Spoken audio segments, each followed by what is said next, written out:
ఓం శాంతి. ఈరోజు Murali date 1 June 2026. బాబా చెప్తున్నారు, మధురమైన పిల్లలు, తండ్రి శ్రీమతం ఏమి అంటే ఈ పాత ప్రపంచం నుండి మీ ముఖాన్ని తిప్పేసుకోండి. జీవన్ముక్తి కొరకు దైవీ గుణాలను నడవడికలను ధారణ చేయండి. ఈరోజు ప్రశ్న, ఏ మర్యాదలను తండ్రి తప్ప ఇతరులెవ్వరూ నేర్పించలేరు? జవాబు, పవిత్రంగా తయారు చేయటం. ఇది అన్నిటికంటే గొప్ప దైవీ మర్యాద. మీరు గృహస్థంలో ఉంటూ పవిత్రంగా ఉండండి. ఈ శిక్షణ ఒక్క తండ్రి మాత్రమే ఇస్తారు. ఇది ఇతరులెవ్వరూ ఇవ్వలేరు. పిల్లలైన మీది అనంతమైన సన్యాసం. మీరు ఈ పాత ప్రపంచం అంతటినీ బుద్ధి ద్వారా మర్చిపోవాలి. పవిత్రతను ధారణ చేస్తే మిగిలిన మంచి నడవడికలన్నీ స్వతహాగా వచ్చేస్తాయి. పాట, ఈరోజు మానవులమైన మేము అంధకారంలో ఉన్నాము. ఓం శాంతి. పిల్లలు పాటలోని ఒక చరణాన్ని విన్నారు. ప్రపంచంలో ఒకవైపు భక్తి మార్గం వారు, రెండో వైపు జ్ఞాన మార్గంలోని పిల్లలైన మీరు ఉన్నారు. వారు భక్తి మార్గంలోని మెట్లు ఎక్కుతూ ఉంటారు. పిల్లలైన మీరు జ్ఞాన మార్గంలోని మెట్లు ఎక్కుతూ ఉంటారు. భక్తి మార్గంలోని మెట్లు దిగుతారు. అర్ధకల్పం నుండి భక్తిలోని మెట్లు ఎక్కటం జరుగుతుందని పిల్లలైన మీకు తెలుసు. భక్తి కూడా మొదట అవ్యభిచారిక ఉంటుంది, తర్వాత వ్యభిచారిక అవుతుంది. పూర్తి మూఢ నమ్మకంలోకి వచ్చేస్తారు. కొంచెం కూడా అర్థం చేసుకోరు. మేము అంధకారంలో ఉన్నామని కూడా పాడతారు. సద్గురు లేకుంటే గాఢ అంధకారమని అంటారు. ఇక్కడ గురువులు చాలామంది ఉన్నారు, కానీ సత్యమైన గురువు ఎవరు? సాధు సత్పురుషులు, మహాత్ములు, భక్తులు మొదలైన వారందరూ సాధన చేస్తారు, అనగా స్మృతి చేస్తారు. శాస్త్రాలు, వేదాలు, ఉపనిషత్తులు మొదలైనవి చదువుతూ ఉంటారు. ఇన్ని చదువుతున్నా భగవంతుడు వచ్చినప్పుడే మనకు సద్గతినిస్తారని అంటారు. సద్గతి దాతనే పతిత పావనుడు అని అంటారు. ఇప్పుడు పిల్లలైన మీరు గాఢ అంధకారంలో లేరు. మీరు జ్ఞాన ప్రకాశంలోకి వచ్చారు. పతిత పావనుడైన తండ్రిని తెలుసుకున్నారు. మీరు వారిని స్మృతి చేస్తారు కూడా. ఏ పిల్లలు ఎంత స్మృతి చేస్తారో, జ్ఞాన ధారణ చేస్తారో అంత వారి అజ్ఞాన అంధకారం వినాశనమైపోతుంది. ప్రకాశంలోనికి ఒక్క తండ్రి మాత్రమే తీసుకుని వెళ్తారు. జ్ఞాన అంజనాన్ని సద్గురు ఇచ్చారు. అది కాటుక కాదు, ఇది జ్ఞానానికి సంబంధించిన విషయం. జ్ఞానంతో పాటు యోగం కూడా ఉంటుంది. ఏ మనుషులు భక్తిని నేర్పిస్తారో వారితో కూడా యోగం ఉంటుంది. ఇప్పుడు పిల్లలైన మీ బుద్ధి యోగం నిరాకార పరంపిత పరమాత్మతో జోడింపబడింది. మీలో కూడా నెంబర్ వార్గా ఉన్నారు. సర్వశక్తివంతుడైన పరంపిత పరమాత్మునితో పిల్లలైన మీకు తప్ప ఇతర మనుషుమాత్రులెవ్వరికీ యోగము లేనేలేదు. మీరు తండ్రితో మరియు ముక్తి జీవన్ముక్తి ధామాలతో కూడా యోగం జోడించవలసి ఉంటుంది. జీవన్ముక్తి కొరకు దైవీ నడవడికలు చాలా బాగుండాలి. ఈ సమయంలో అందరి నడవడికలు అసురిగా ఉన్నాయి. పరంపిత పరమాత్ముని గుణాలు కూడా మహిమ చేయబడతాయి కదా. వారు మనుష్య సృష్టికి బీజరూపులు, చైతన్యమైన వారు, ఆనంద సాగర్లు, సత్యమైన వారు, జ్ఞానసాగర్లు. వారు సదా పవిత్ర సాగర్లు. ఇది వారి అవినాశి పదవి. ఇతర మనుషులెవ్వరికీ ఈ అవినాశి పదవి ప్రాప్తించదు. ఇప్పుడు మీరు జ్ఞానసాగరంగా, పవిత్ర సాగరంగా అవుతారు, కానీ పరిమితంగా మాత్రమే అవుతారు. తండ్రి అంటున్నారు, నేను అనంతమును అనగా సదా పవిత్రుడును, కానీ మిమ్మల్ని అనంతంగా అలా తయారు చేయలేను. ఎందుకంటే అలా చేస్తే ఈ సృష్టి నాటకం ఎలా నడుస్తుంది? 84 జన్మలు ఎలా భోగిస్తారు? మీరు సదా కొరకు అలా అవ్వలేరు. మిమ్మల్ని మితంగా తయారు చేస్తాను. మీరు 21 జన్మలకు మాత్రం అవుతారు. 21 వంశాలు అని కూడా రాసి ఉన్నారు. మీరు సదా కొరకు అవ్వటం ఈ డ్రామాలోని నియమం కాదు. నేను సదా పవిత్రుడును. నేను ఉండేదే పరంధామంలో. నా వద్ద జ్ఞానము, పవిత్రత మొదలైనవి ఉండనే ఉన్నాయి. మీరు మర్చిపోయినందున పిల్లలైన మిమ్మల్ని గాఢ అంధకారం నుండి జ్ఞాన యోగాల ద్వారా వెలుపలికి తీసి పవిత్రంగా చేస్తాను. నేను పరంధామం నుండి వచ్చాను, ఇప్పుడు నన్ను స్మృతి చేయండి అని ఇతరులెవరూ చెప్పలేరు. ఈ మహావాక్యాలను ఎవరూ కాపీ చేయలేరు. నేను వచ్చేదే పిల్లలైన మిమ్మల్ని 21 జన్మలకు రాజాదిరాజులుగా తయారు చేసేందుకు. మరి మీరు తయారవ్వాలి కదా. కల్పక్రితం తయారైన వారే ఇప్పుడు మళ్ళీ అవుతారు. ఎంతమంది పిల్లలు పవిత్రంగా అవుతారో, ఎంతమంది అచాముల్లుని వంటి పాపాత్ములుగా అవుతారో పిల్లలైన మీకు తెలుసు. ఎంతోమంది అశుద్ధంగా మురికిగా అయిపోతారు. తండ్రి వచ్చి మురికి వస్త్రాలను శుభ్రం చేయవలసి వస్తుంది. ఆత్మయే మురికిగా అవుతుంది. తండ్రి ఆత్మలకు తెలుపుతున్నారు, మాయ మిమ్మల్ని ఎంతో మురికిగా తయారు చేసేసింది. ఇది కేవలం ఈ ఒక్క జన్మ మాట కాదు, ఇది జన్మ జన్మాంతరాల విషయం. ఆత్మలను శుభ్రం చేసేందుకు లక్ష్యం అనే సబ్బును ఇస్తాను. నన్ను స్మృతి చేస్తే ఆరిపోయిన మీ ఆత్మ ఈ యోగం ద్వారా మళ్ళీ వెలుగుతుంది. తండ్రినైనా నన్ను ఎంతగా స్మృతి చేస్తారో అంత వెలుగు వస్తుంది. మిమ్మల్ని నేను స్వర్గంలోకి పంపించాను, మాయ మురికిగా చేసేసింది అని బాబా స్మృతినిప్పిస్తున్నారు. ఇప్పుడు మళ్ళీ నేను మిమ్మల్ని స్వర్గానికి అధికారులుగా తయారు చేసేందుకు వచ్చాను. నేను ఈ బ్రహ్మ శరీరం ద్వారా శిక్షణనిస్తున్నాను. తండ్రి ఆత్మలతో మాట్లాడతారు. పిల్లలు, లౌకిక తండ్రిని మర్చిపోండి. దేహ సహితం దేహ సంబంధాలన్నీ మర్చిపోయి తండ్రినైన నన్ను స్మృతి చేస్తే మీ ఆత్మ శుభ్రమవుతూ ఉంటుంది. భవిష్యత్తులో శరీరం కూడా కొత్తది లభిస్తుంది. తత్వాలు మొదలైనవన్నీ సతోప్రధానంగా కొత్తవిగా అవుతాయి. తండ్రి అంటున్నారు, ఇప్పుడు పాత ప్రపంచాన్ని మర్చిపోతూ వెళ్ళండి. నన్ను స్మృతి చేస్తే మీరు మొదట నా వద్దకు వచ్చి తర్వాత స్వర్గంలోకి వెళ్తారు. ఇది పాత ప్రపంచం. ఇందులో ఏ వస్తువును తయారు చేసినా దానికి కొత్త పేరు పెడతారు. కొత్త ఢిల్లీ, పాత ఢిల్లీ అని అంటారు కదా. కానీ ఈ ప్రపంచం పాతది కదా. ఇప్పుడు పిల్లలైన మీరు ఈ పాత ప్రపంచం నుండి బుద్ధియోగాన్ని పూర్తిగా తొలగించాలి. ఆత్మల మధురమైన ఇల్లు నిర్వాణధామము. మనము అక్కడికి వెళ్ళాలి. స్వయాన్ని ఆత్మ అని నిశ్చయం చేసుకోవాలి. తండ్రి అంటున్నారు, నన్ను స్మృతి చేస్తే అంతిమతే సోగతి అవుతుంది. మనుషులు అనేక మందిని స్మృతి చేస్తూ ఉంటారు. కొంతమంది వారి గురువులను, కొంతమంది కృష్ణుణ్ణి స్మృతి చేస్తూ ఉంటారు.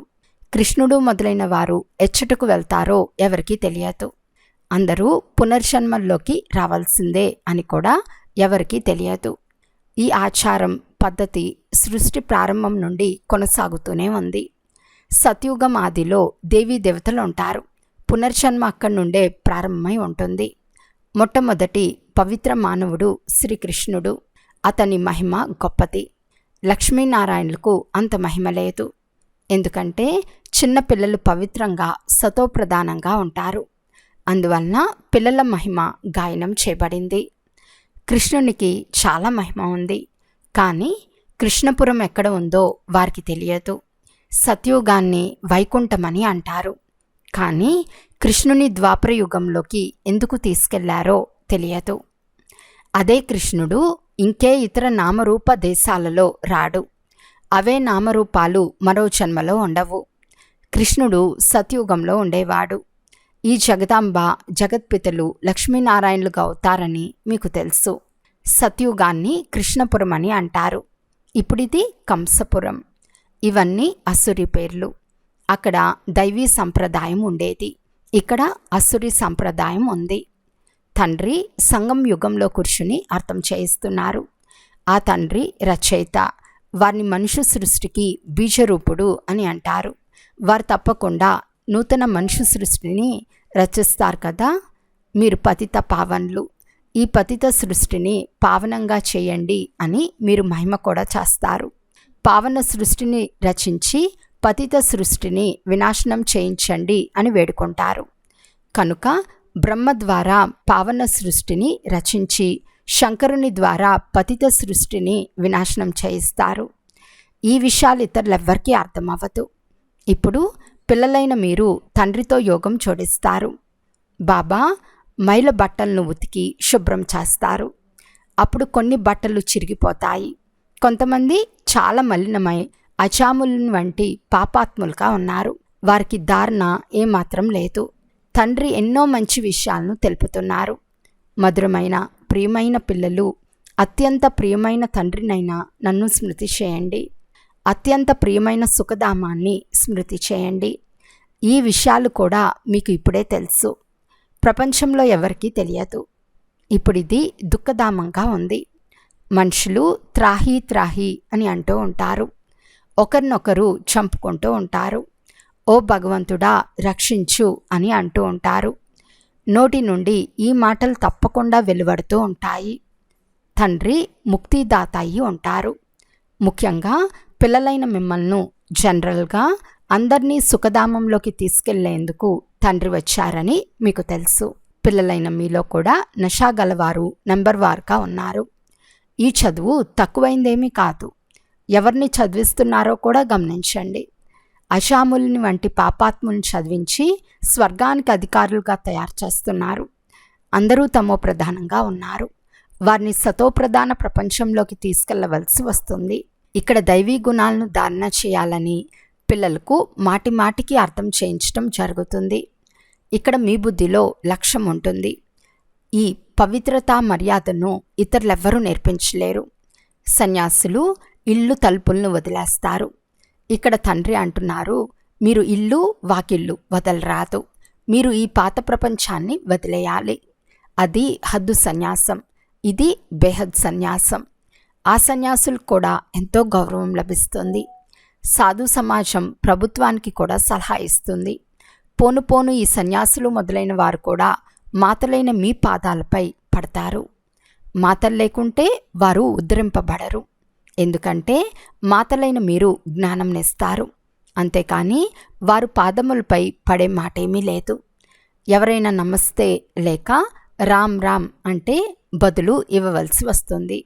బాబా కూడా పిల్లలు నమస్తే అని అంటారు. నేను పిల్లలైన మిమ్మల్ని నాకంటే ఉన్నతంగా తయారు చేస్తాను. మిమ్మల్ని బ్రహ్మాండానికి సృష్టికి రెండిటికి అధికారులుగా తయారు చేస్తాను. నేను వానప్రస్థంలోకి వెళ్ళిపోతాను. మీరు శ్రీమతంను అనుసరించవలసి వస్తుంది. ఈ పాత ప్రపంచం నుండి ముఖం తిప్పేసుకోవలసి వస్తుంది. రాముడు రావణుడు, సీతల ఆటబొమ్మ ఉంది కదా, సీతా రావణునికి వీపు చూపిస్తుంది. రాముని వైపు ముఖం తిప్పుతుంది. కృష్ణుని చిత్రం కూడా ఉంది. నరకాన్ని కాలితో తంతున్నారు. స్వర్గగోళం చేతిలో ఉంది. తండ్రి చాలా మంచి రీతిగా అర్థం చేయిస్తారు. కానీ ఎవరో కొందరు మాత్రమే అరుదుగా ఈ వ్యాపారం చేస్తారు. తండ్రికి తమ పాత శరీరం, మనస్సు, ధనాలను ఇచ్చి కొత్తది తీసుకుంటారు. ఇది చాలా ఫస్ట్ క్లాస్ బీమా.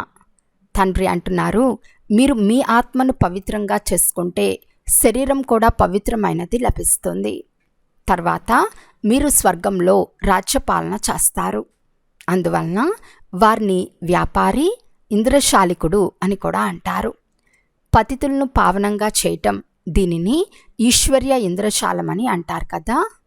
తండ్రి అంటున్నారు, నరకవాసులను స్వర్గవాసులుగా చేయటం ఫస్ట్ క్లాస్ ఇంద్రశాలం కదా. ఇందులో ప్రాప్తి చాలా ఉంది. తండ్రి చెప్తున్నారు, రాశాదిరాశులుగా అవ్వండి, ఫాలో చేయండి. తండ్రి కూర్చుని ఉన్నారు కదా, ఇతను అదర్ కుమార్, మమ్మ కుమారి, కన్య. కావున ఫాలో చేయవలసి వస్తుంది. వారసత్వం తండ్రి ద్వారా లభిస్తుంది. సోదరి సోదరులైన మేము తండ్రి నుండి వారసత్వం పొందుకుంటున్నాము అని మీరంటారు. లౌకికంలో సోదరికి వారసత్వం లభించదు, సోదరునికి వారసత్వం లభిస్తుంది. ఇక్కడైతే మీకందరికీ లభిస్తుంది. ఎందుకంటే తండ్రి అంటున్నారు, మీరందరూ ఆత్మలు కదా, మీరందరూ నా వద్దకు రానే రావాలి. తర్వాత సోదరి సోదరుల సంబంధం కూడా తెగిపోతుంది. అక్కడ నిర్వాణధామంలో కేవలం తండ్రి పిల్లల సంబంధం మాత్రమే ఉంటుంది. అందుకే మనమంతా సోదరులము. ఈశ్వరుని సర్వవ్యాపి అంటే ఫాదర్హుడ్ అవుతుంది. అనగా అందరూ తండ్రులైపోతారు. సర్వవ్యాపి జ్ఞానం ఎంత నష్టపరిచిందో చూడండి. ఇప్పుడు పిల్లలైన మీకు తండ్రి స్మృతి ఉంది. తండ్రిని స్మృతి చేయటంలోనే శ్రమ ఉంది. మిమ్మల్ని నిష్ఠలో కూడా ఎవరూ కూర్చోపెట్టరు. మీకు లక్ష్యం లభించింది. ఇక్కడ మీరు కూర్చుని కేవలం మురళిని వినిపిస్తారు. యోగం సదా ఉంటుంది. మురళి విన్న తర్వాత నడుస్తూ తిరుగుతూ స్మృతిలో ఉండాలి. మనం యాత్రకు వెళ్తూ ఉన్నాము. వీలైనంత ఎక్కువగా స్మృతిలో ఉండాలి. 8 గంటలు సర్వీస్ చేయండి. దానికి కూడా అనుమతి ఉంది. మిగిలిన సమయాన్ని స్మృతికి ఇవ్వాలి. ముఖ్యమైన విషయం పవిత్రత. ఇది ముళ్ళ అడవి అని మీకు తెలుసు. ఒకరికొకరు ముళ్ళు గుచ్చుకుంటూ ఉంటారు. ఇప్పుడు తండ్రి అంటున్నారు, శ్రీమతాన్ని అనుసరించండి. శివబాబా కూడా మాట్లాడతారు, బ్రహ్మ కూడా మాట్లాడతారు. కానీ చదివించేది శివబాబా అని మనం విద్యార్థులమని మీకు తెలుసు. వారు మాకు తండ్రి, టీచర్, సద్గురువు కూడా అయ్యారని మీరు చెప్తారు. మిమ్మల్ని తిరిగి తప్పకుండా తీసుకెళ్లాలని వారు గ్యారంటీ ఇస్తున్నారు. ఇటువంటి గ్యారంటీ ఇతరులెవ్వరూ ఇవ్వలేరు. ఇలా తండ్రి ఒక్కరు మాత్రమే చెప్తారు. గాడ్ ఫాదర్ ఒక్కరు మాత్రమే సుఖంనిచ్చే ధర్మాన్ని స్థాపన చేస్తారు. ఆ తండ్రిని గురించి ఎవరికీ తెలియదు. ఒకవేళ తండ్రిని తెలుసుకుంటే తండ్రి ఆస్తిని గురించి కూడా తెలుస్తుంది. అచ్చా, మధురాతి మధురమైన అపురూపమైన పిల్లలకు మాతాపిత బాప్దాదాల ప్రియ స్మృతులు మరియు గుడ్ మార్నింగ్. ఆత్మిక పిల్లలకు ఆత్మిక తండ్రి నమస్తే. ఆత్మిక తండ్రికి ఆత్మిక పిల్లల యొక్క ప్రియ స్మృతులు మరియు నమస్తే నమస్తే నమస్తే. ధారణ కొరకు ముఖ్య సారము. ఫస్ట్ పాయింట్, లక్ష్యాన్ని సదా ముందుంచుకొని దైవీ గుణాలను ధారణ చేయాలి. సతోప్రధాన ప్రపంచంలోకి వెళ్ళేందుకు పవిత్రతా మేనర్స్ను సొంతం చేసుకోవాలి. బుద్ధి ద్వారా బేహద్ సన్యాసం చేయాలి. సెకండ్ పాయింట్, అత్యంత ప్రియమైన తండ్రిని, సుఖధామాన్ని స్మృతి చేయాలి. ఈ దుఃఖధామం నుండి బుద్ధి యోగాన్ని తొలగించాలి. ఈరోజు వరదానము. అందరి గుణాలను చూసే లేక సంతృప్తిపరిచే ఉత్కంఠత ద్వారా సదా ఏకరస ఉత్సాహంలో ఉండే గుణమూరత్ భవ. సదా ఏకరస ఉల్లాస ఉత్సాహాల్లో ఉండేందుకు మీ సంబంధంలోకి ఎవరు వచ్చినా వారిని సంతృప్తిపరిచే ఉత్కంఠత ఉండాలి. ఎవరిని చూసినా వారి నుండి ప్రతి సమయంలో గుణాలను తీసుకుంటూ ఉండండి. అందరి గుణాల బలం లభించటం వలన ఉత్సాహం సదాకాలం ఉంటుంది. ఇతరుల భిన్న భిన్న స్వరూపాలను, భిన్న భిన్న విషయాలను చూస్తూ వింటూ ఉంటే అప్పుడు ఉత్సాహం తగ్గిపోతుంది.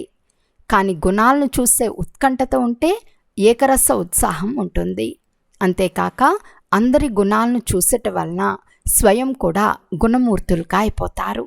స్లోగన్: బేహద్ వైరాగ్య వృత్తి యొక్క పునాది గట్టిగా ఉంటే సెకండ్లో అశరీరీగా అవ్వటం సహజమవుతుంది. అవ్యక్త సూచన: సదా హర్షితంగా ఉండేందుకు మీ నేచర్ను సరళంగా చేసుకోండి. సహనశీలతగా అవ్వండి. మీ ముఖాన్ని సదా హర్షితంగా చేసుకోవటం ఇది సంగం యుగం యొక్క అన్నిటికంటే గొప్ప కానుక. ముఖంపై ఎప్పుడూ కూడా దుఃఖపు రేఖ ఉండరాదు.